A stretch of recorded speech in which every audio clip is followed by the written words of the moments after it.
My name is Sebastian, but I go by ARealDorkieHero. That's my name across all forms of social media. I would like to share an idea with you. Alfonso Ribeiro, otherwise known as Carlton Banks, said one of the smartest things I've ever heard in my young life. Right? It's not about, hey, I need to learn how to do this. No, you need to learn how you learn.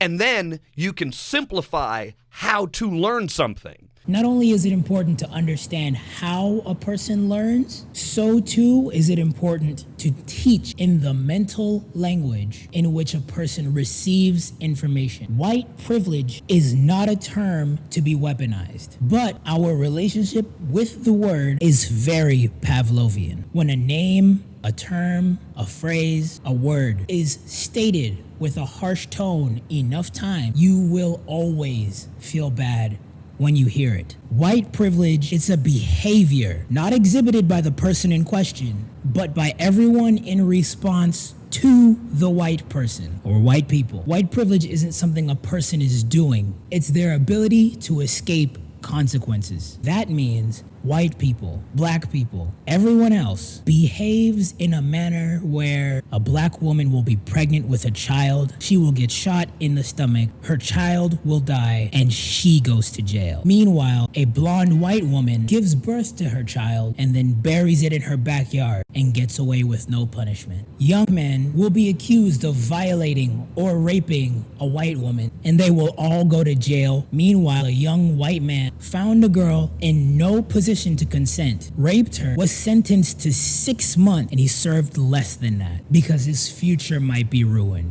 A black man commits armed robbery and gets 26 years in prison, when a young white male commits armed robbery and gets 2 years in county jail. It's white people going to local government in the middle of a pandemic, armed to the teeth, making all kinds of threats because they want a haircut, to hang out at the bar, their nails done, and no one does anything. But everyone else who is simply protesting for peace is getting tear gas, rubber bullets, beat downs, shot at on their own property. A great deal of us who know what the term means are by no means calling anyone a name. It is simply an identifier for the behavior. I'm the furthest thing from an educator.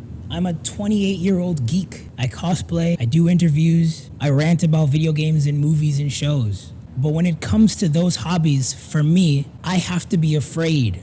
A young man who also likes to do those very same things I just listed was killed because he had a prop sword. We can't carry a plastic sword. We can't even carry a plastic toy gun. You give a young black kid a toy gun, they call the cops on him and he dies. A white girl goes to her graduation with a real AR-15 and she walks away with no issue.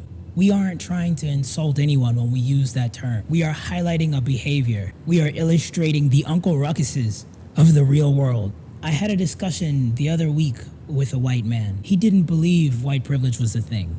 When I explained to him that the difference is him safely commenting that it's fake with no stress and no worries, but me commenting that it's not and explaining all the ways that it isn't, I was afraid to make that comment. I explained to him that I worried that someone who didn't like what I had to say, they may check my Facebook later, collect all the information they need, and then I'm the next one on the news. Hung from a tree, choked out, bullet holes all in my back. That's the difference. As frustrated as all of us are, the proper answer isn't to snap at anyone. We need all the help we can get.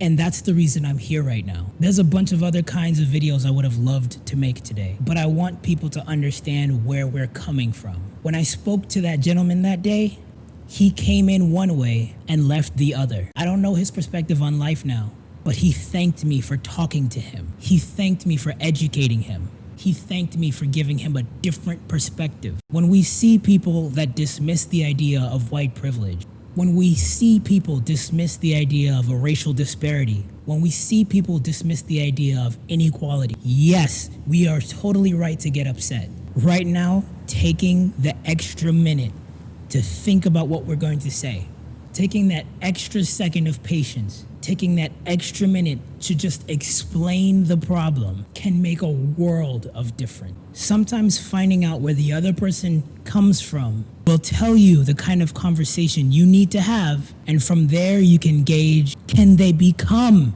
an ally or an enemy? Everyone has the capacity for change. If anything that I said helped you today, if anything I said gave you perspective, if anything I said helped open your eyes a little bit, all I'm gonna ask is that you share this with someone else, because you never know who might not know what they're saying or doing and the impact it has. Just pass this message along if it helped you in any way. Again, I'm ARealDorkieHero. Thanks for watching.